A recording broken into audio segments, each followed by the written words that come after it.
Olá, internautas aqui da TV 61. Eu tenho a satisfação de receber aqui hoje a Vercilene Dias.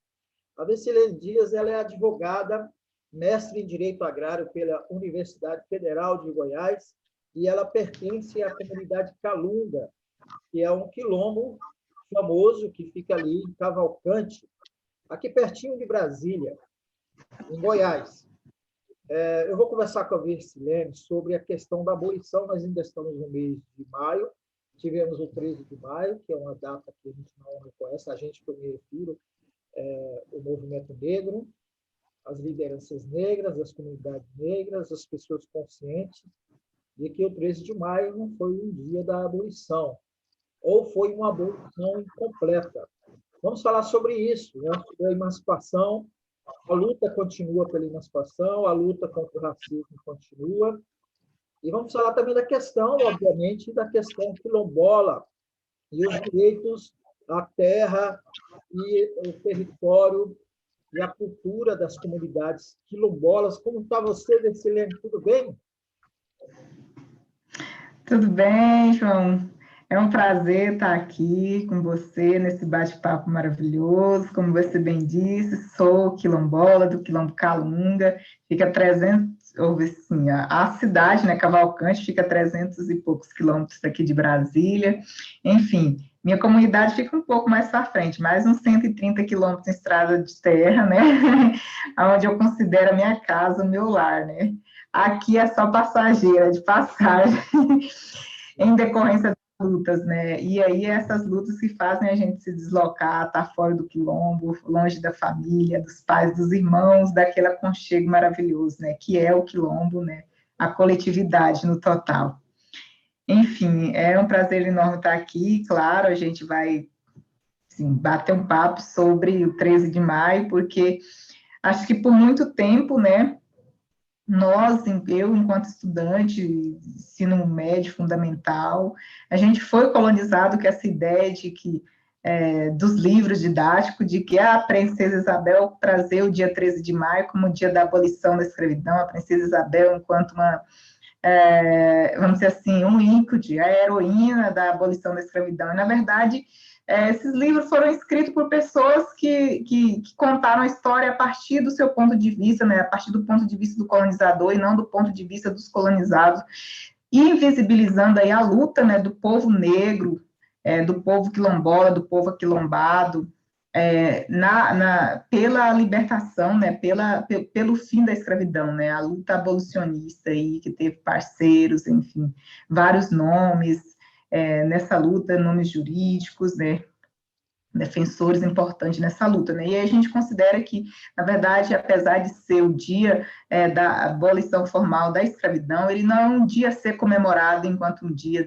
o dia da abolição para nós, porque a escravidão ela continuou, né?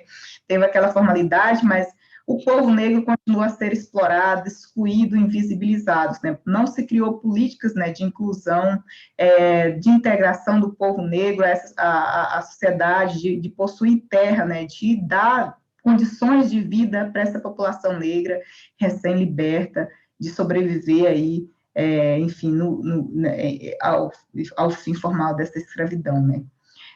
Então, a gente comemora o 13 de maio, sim, mas como um dia de luta, resistência aí da população negra, da população quilombola, e aí comemorando aí as lutas, né, a luta contínua também, a resistência contínua, e visibilizando, né, as violações que o povo negro, o povo quilombola tem sofrido desde a diáspora africana, né, e até os dias atuais, aí, o racismo estrutural, o racismo institucional que nós, enquanto os negros, sofremos nessa sociedade, nesse país. Enfim, acho que falando um pouco sobre essa luta, né, acho que eu falo muito do meu ponto de vista, que é vindo de casa, trago muito a minha história, a minha luta enquanto calunga, enquanto mulher negra, né, quilombola, calunga, e eu falo dos meus sonhos, né, porque a minha perspectiva enquanto luta, a gente fala que nós, enquanto quilombola, nós, enquanto povo negro, a gente já nasce no movimento, a gente já nasce na luta, né.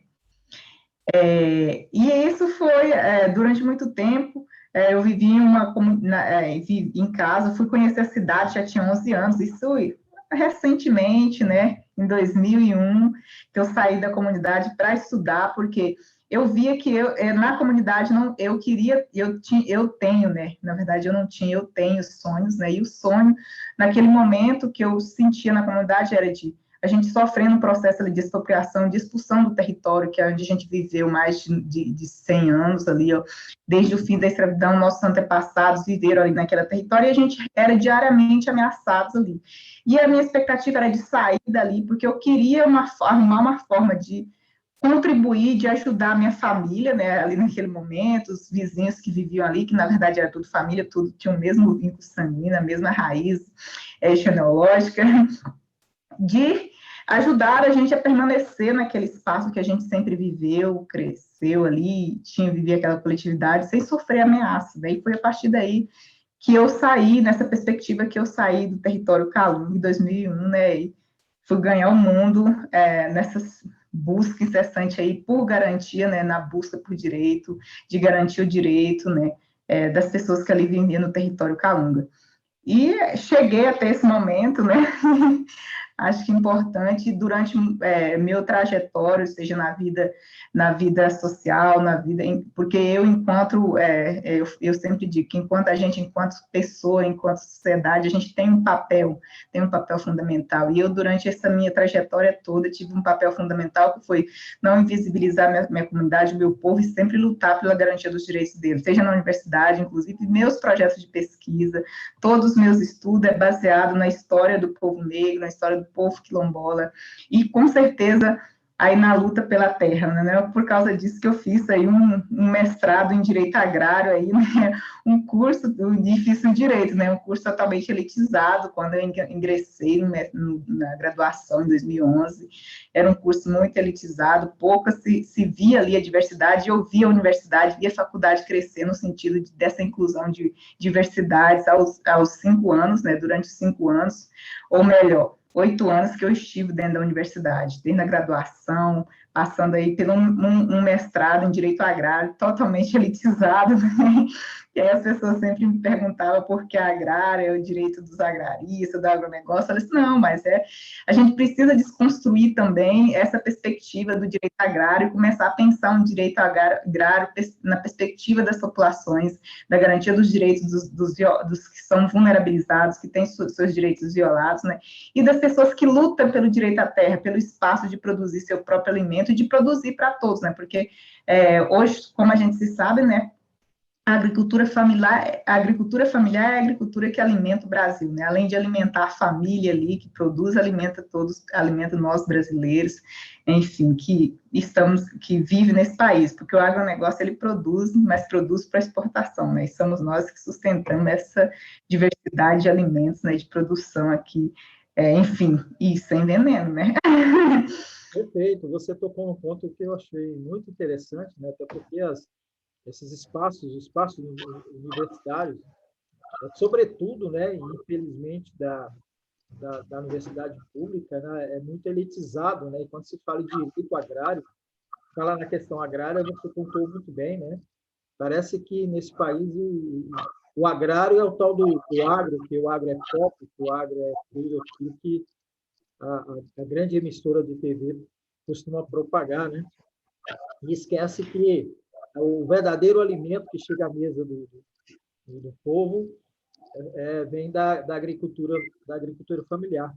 Mas, Vecilene, eu queria ver com você, porque nós que somos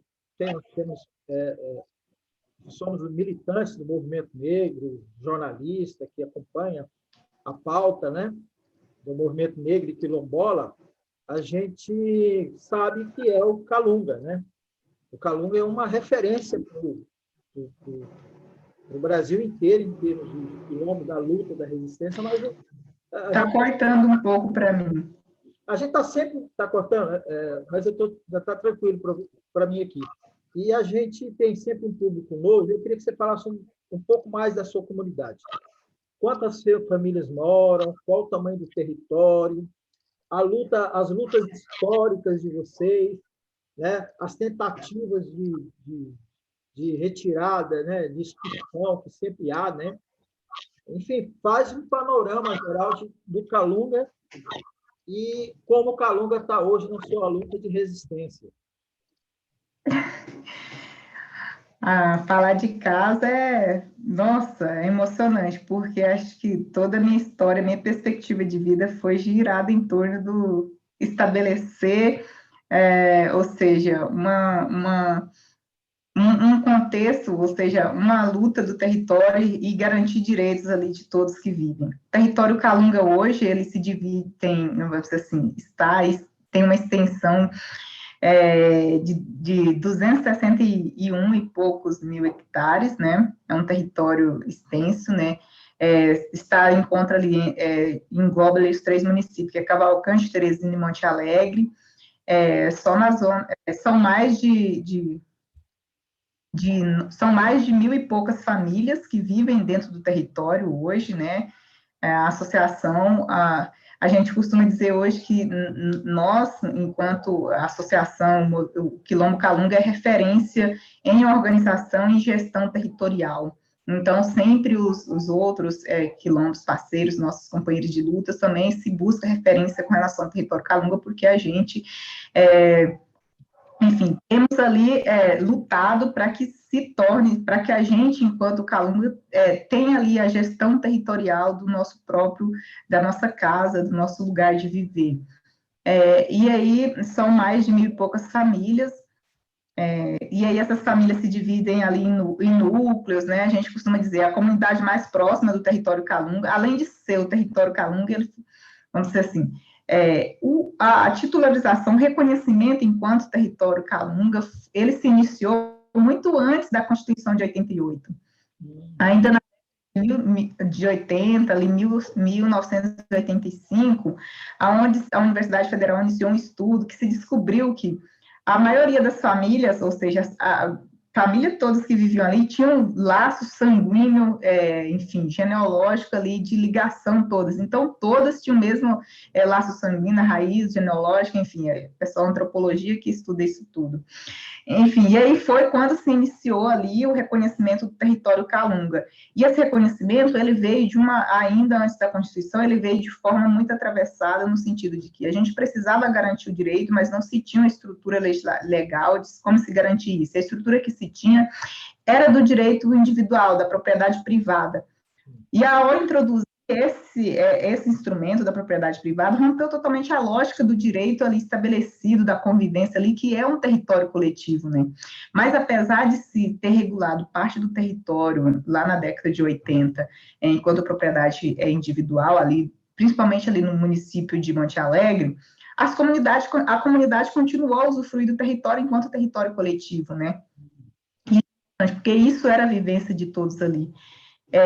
E aí, hoje a gente entende, né, toda a comunidade, que o território ele é coletivo, justamente para que se evite ali a apropriação e expropriação de pessoas de fora, que não é quilombola, ou seja, a alienação para que essa terra não se torne terra mercadoria, né, porque para nós ela não é terra mercadoria, ela é vida, o território, a terra ela é muito mais além do que a propriedade, ela é a nossa vida, é a nossa cultura, é nosso bem-estar, de viver ali coletiva.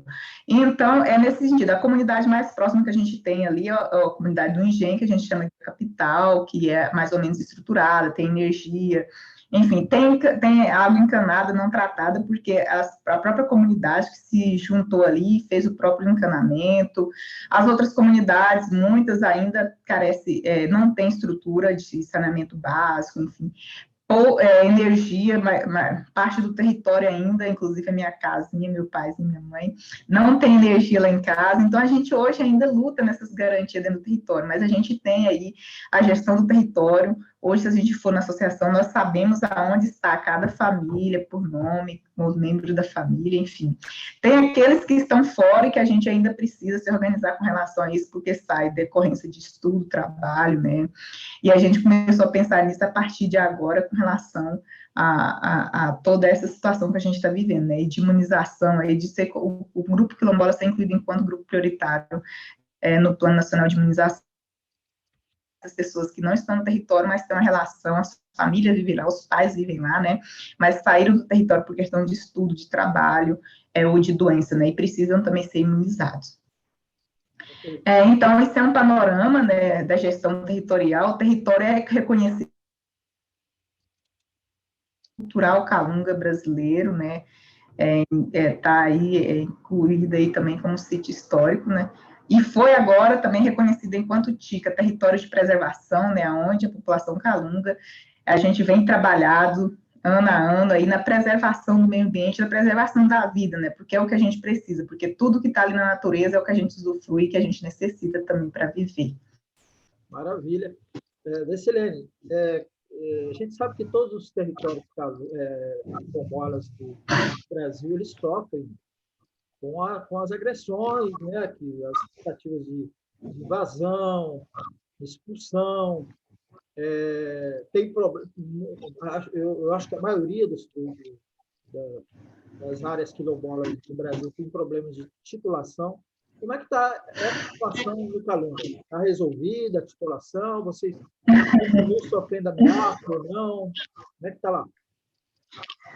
Então, a gente sabe o histórico, né, bem, como que está a situação dos quilombolas no país, são mais de 6 mil comunidades, né, o IBGE, no censo preliminar, aí, trouxe aí 5.970 e poucas comunidades, localidades quilombolas, entre elas, são 3 mil e poucas comunidades reconhecidas pela Fundação Cultural Palmares, são mais de 170 e poucos processos parados no INCRA, né, e dessas 6 mil comunidades, ou seja, dessas 3 mil e poucas reconhecidas, somente 200 e poucos títulos, né, foram emitidos, sendo 129 pelo INCRA, o restante e em parceria, INCRA, estados e municípios, né. Ou seja, 7% do território que hoje só tem reconhecimento, só é titulado 7% do território, entre torno de 5% ou 7% do território quilombola no país, né? E o território calunga está também nesse meio aí. Hoje no território calunga o reconhecimento parcial, a titulação parcial, ou seja, a gente tem mais de 40 e poucas propriedades privadas dentro, inclusive tem a sobreposição ali, a gente tem fazenda privada que tem mais de 40 e poucos, donos, né? Então, a mesma propriedade ali com mais de 40 e poucos donos. Então, é um sistema de grilagem também que exerce sobre os territórios quilombolas, e mesmo o território quilombola tendo iniciado seu reconhecimento muito antes da Constituição de 88, até hoje a gente ainda luta aí pela titulação total do território, né, que hoje se encontra totalmente paralisado, não só no território calunga, mas no Brasil todo, né, e a gente continua nessa resistência para garantir, né, a segurança jurídica, né, inclusive nesse tempo de contexto de pandemia, houve um aumento expressivo aí em conflitos dentro dos territoriais, inclusive de invasão, e pelo também contexto político que a gente está vivendo, né, de invasão de de pessoas não quilombolas dentro do território, de desmatamento, né, e se vê também nesse momento um avanço muito grande do agronegócio, da soja e da mineração dentro dos territórios quilombolas, principalmente sobre o cerrado brasileiro, né, então, momento da gente também se mobilizar e se fortalecer cada vez mais ali no território, e pensar sempre, né, a luta de nós, enquanto povo negro, enquanto quilombola, a nossa luta, ela não, é uma luta contínua, ou seja, se não tem direitos. Exato, é uma luta que não cessa, né, Vecilene? Vecilene, Sim. Eu gosto de fazer uma observação. Eu fiz muita, na minha carreira como jornalista, eu fiz muita matéria sobre quilombos, sobre comunidades indígenas, e a gente sempre ouvia os grandes fazendeiros, naquela época nem se falava em agronegócio, falava os grandes latifundiários, e eles gostavam de reclamar que, por exemplo, terra indígena é muita terra para pouco índio. E, ultimamente, eles andam falando que terra quilombola é muita terra para pouco negro. E, na verdade, muita terra para pouco negro é 1 milhão de hectares no norte de Mato Grosso, em nome de um só latifundiário. E, aliás, terra que foi, muitas delas, griladas E se fosse tituladas todas elas, teria aí, acho que uns 120 andares, né, de terra, né, de tanto que são títulos sobre títulos e mais títulos, e como você mesmo relatou. Então, assim, a vergonha que, na minha concepção, é você ter milhões de hectares de terra na mão de um fazendeiro só e usa para que é improdutiva, muitas vezes. Agora, outro ponto que você contou, você desculpa alongar, você que é entrevistado, não sou eu, mas você tocou num ponto importante, né, as últimas entrevistas que eu tenho feito, dentro de outros temas, que trata da questão da terra, como, por exemplo, o envenenamento, né, o uso de agrotóxicos, e tem sido uma arma química para intimidar, né? Se antes havia os pistoleiros, como em Mato Grosso imperava a lei de 44, eu me refiro a Mato Grosso porque eu fiz parte da minha carreira foi em Mato Grosso, eu fiz muita matéria sobre isso, né? Grilagem de terra, pistolagem. Se antes era a pistolagem, que intimidava as comunidades, hoje eles estão comprimindo as comunidades com despejo de agrotóxicos e tentando usurpar dessas áreas, né? Desculpa alongar, mas eu queria que você comentasse um pouco isso, né? Porque você falou assim brevemente sobre essa ameaça das grandes plantações, que não são para a gente comer, mas para exportação, e com todas as benesses que eles têm, inclusive com a Lei Candir, e que fica ameaçando, né, as comunidades. Primeiro, ameaçando, no geral, os pequenos produtores, né? E depois, mais especificamente, as comunidades tradicionais, quilombolas, indígenas e outras, né? Queria que você comentasse para a gente finalizar a nossa conversa. Obrigada, João.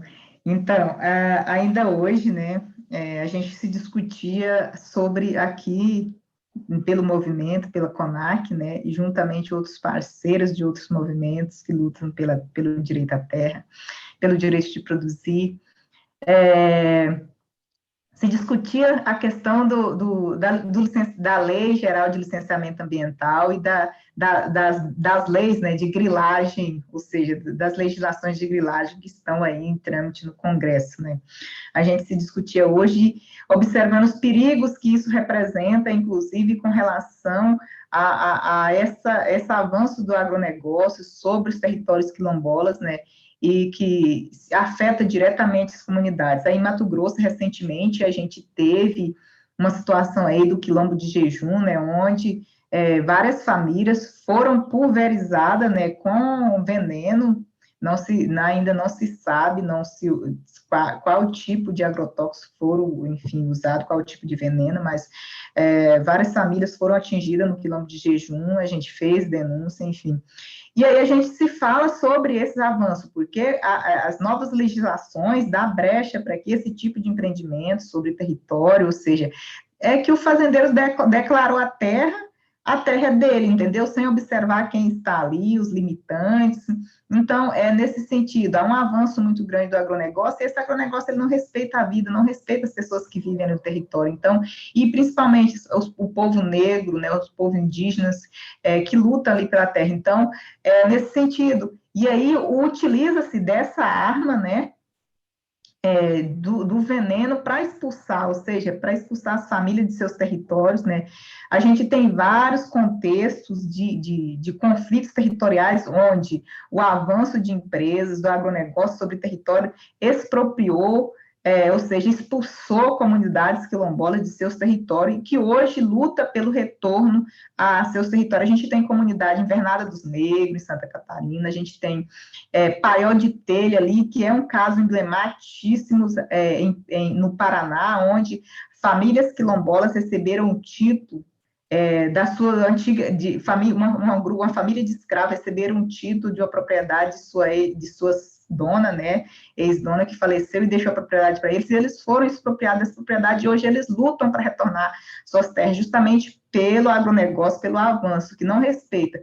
Então, o exemplo que a gente tem aqui, compra-se um pequeno território ali do lado, e a partir desse pequeno território vai expandindo, expandindo. Quando se vê, o agronegócio está dentro das comunidades quilombolas, se dizendo ser proprietário daquele território, enfim, que nunca foi possuidor, que nunca viveu, e que nem se conhece, nem se sabe onde fica. Então, tem muito proprietário de terra que não sabe onde fica o seu território, então, aluga para as transnacionais, para produção, para exportação. Enfim, enquanto pessoas passam fome no país, principalmente nesse contexto de pandemia, pessoas que lutam pelo direito de produzir, pelo direito à terra, de trabalhar na sua própria terra, passam fome no país, o agronegócio ele se expande, e aí os que são ricos ficam cada vez mais ricos, e os que são pobres vão passar fome, ficando cada vez mais pobres. E isso recai principalmente sobre a população negra brasileira. E a gente precisa reconhecer isso enquanto um processo de recorte ali, de negação de direito e de invisibilização dos direitos dessa população que foi negada durante séculos em decorrência desse racismo estrutural histórico. Exato. E que se agrava, né, Vecilene, com esse governo fascista que a gente tem hoje, né? Um governo genocida, que não gosta de quilombola, não gosta de gay, não gosta de nada que não seja o que ele defende enquanto esse retrocesso civilizatório que ele próprio né? O exemplo que está aí, né, flagrante, é a questão da pandemia, né? Eu queria que você comentasse, você que tem acompanhado, você acompanhou, já pelo menos pelo que você nos indicou, pelo menos nos últimos 12, 15 anos, todo esse processo, né, que a gente tem um avanço com os governos democráticos e ele se interrompe com o golpe de 16 e aprofunda esse retrocesso com esses 2 anos e pouco deste governo. Você podia falar para a gente encerrar agora por aí mesmo? Queria que você comentasse isso. A gente sabe, então, nós, enquanto movimento, né, sabemos das dificuldades. Na verdade, a gente sempre foi dificultoso para nós, o movimento, para nós negros, enfim, sempre estamos na lutas aí para conseguir efetivar direitos, né, porque direito a gente tem reconhecido, o problema é a efetivação desses direitos, né. E aí a gente teve aí, vamos dizer assim, nos anos mais anteriores, né, governos progressistas que se pensava política pública, né, que se pensava aí política e tinha um diálogo com o movimento na ponta, né, então a gente teve os governos do PT aí que teve um diálogo em criar e ouvir a população, trabalhar a ponta, né, políticas públicas, implementar políticas públicas, não só que beneficiasse a população negra em geral, as pessoas vulnerabilizadas, as pessoas que passavam fome no país e que hoje voltaram a passar fome no país, mas também pessoas, enfim, a população de forma geral. Então, a gente precisa reconhecer isso enquanto um governo que pensou políticas específicas para essa população, para invisibilizar. Inclusive, eu sou fruto dessa política de invisibilização, né, de oportunizar essa população.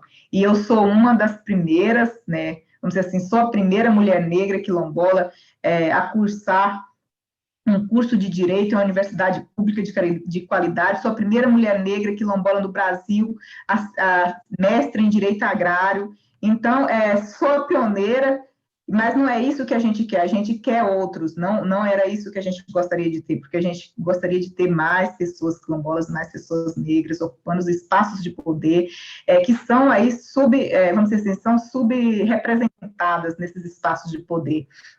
E aí, pensando nisso, havia aí um diálogo com o governo e essa sociedade, essa população vulnerabilizada e invisibilizada, né? E hoje a gente não tem isso.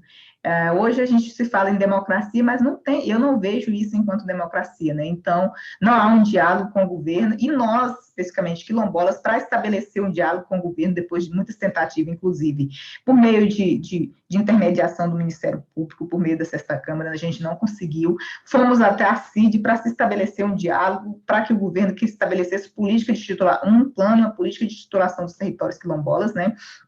Porque, apesar de no governo anterior não ter se avançado com relação à titulação dos territórios e reforma agrária, havia um diálogo, houve a legislação, houve a possibilidade do diálogo do governo e houve a implementação de várias outras políticas públicas com relação a essa população vulnerabilizada e invisibilizada nesse sentido.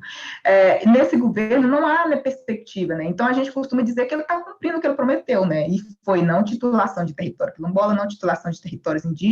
Então, isso ele prometeu para a gente, o resto ele não prometeu nada. Então, como que ele vai cumprir algo que ele não prometeu, né? Então, a gente costuma sempre dizer que a gente já sabia das promessas deles para nós, enquanto quilombola, enquanto povo negro, a população LGBTQI+, então, sempre houve promessas com relação a nós, né? Então, a gente não pode negar que para a gente houve promessa. Agora, por resto, eu não. Enfim, é isso. E aí a gente, nesse governo, não tem esse diálogo, né? E aí, para a gente estabelecer esse diálogo nesse momento, foi possível, porque através de judicialização. Então, o movimento quilombola estabeleceu um diálogo com o governo a partir da DPF 742, a DPF quilombola, em que o STF determinou aí a constituição de grupo interdisciplinar para se discutir um plano nacional de combate aos efeitos da Covid dentro dos territórios quilombolas. Então, foi somente a partir dessa determinação judicial foi que a gente consegue dialogar. E a gente consegue dialogar assim, vamos lá, ouvimos as atrocidades, né, porque a gente, nossas colocações, elas não são ouvidas, não são colocadas, enfim, as nossas considerações com relação ao que está acontecendo no território, o que está acontecendo com a população quilombola, ela só é considerada quando o judiciário vai lá e manda fazer, né, porque o governo não está se preocupando com isso, né, e a titulação dos territórios, tanto a regularização fundiária, estão totalmente parados, né, os órgãos do Estado precarizados, né, e terceirizados, porque o que a gente vê são empresas trabalhando dentro dos órgãos do governo, né, então, hoje a gente não se sabe o que será da política pública, o que será das políticas aí para esse segmento populacional vulnerabilizado, a não ser o genocídio, né, que é o que enfim, que a gente luta todos os dias, né, do genocídio da nossa população negra, do povo jovem brasileiro, das mulheres negras, então, das pessoas da periferia, né, e é o que vem acontecendo nesse governo. Muito bem. Vesilene Dias, agradeço muito você aqui com a gente no nosso programa O Direito Achado na Rua, na TV 61, sua colaboração aqui para ampliar nosso debate desses temas importantes. O orgulho de ver uma mulher negra, quilombola, advogada, mestre em direito agrário, e aí lutando pela sua comunidade, que é a nossa comunidade, né? O carinho que a gente tem, nós negros e não negros, que são sensíveis, o carinho que a gente tem pelo Calunga. Para nós enfim, um orgulho. Calunga. Viva Calunga! Viva Vesilene! Obrigado, Vesilene. Obrigada, João, obrigada.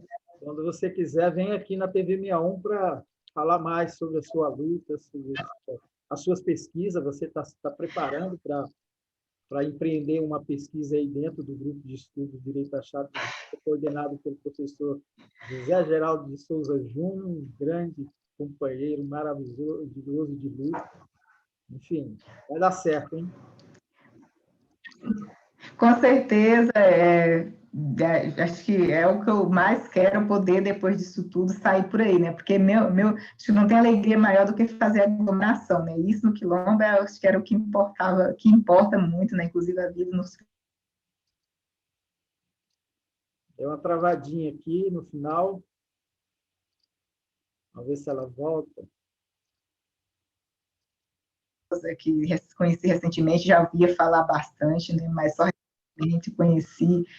Acho que, enfim, eu espero, né, chegar lá, estar lá e construir minha pesquisa, ter a colaboração de todos, né, e retornar a nos falar, né, com certeza. E espero que presencialmente também, que não seja aí nesse distanciamento. E o Calunga fica à disposição assim que abrir, né, que a gente tentar controlar a situação na medida do possível, fica à disposição para recebê-los, enfim, as pessoas que sintam-se à vontade, que queiram visitar o território Calunga e conhecer as nossas belezas, nossas culturas, nossas culinárias também, né, gente? Sinta à vontade. Obrigada. Maravilha. Obrigado, Versilene. Grande abraço para você. Tudo de bom.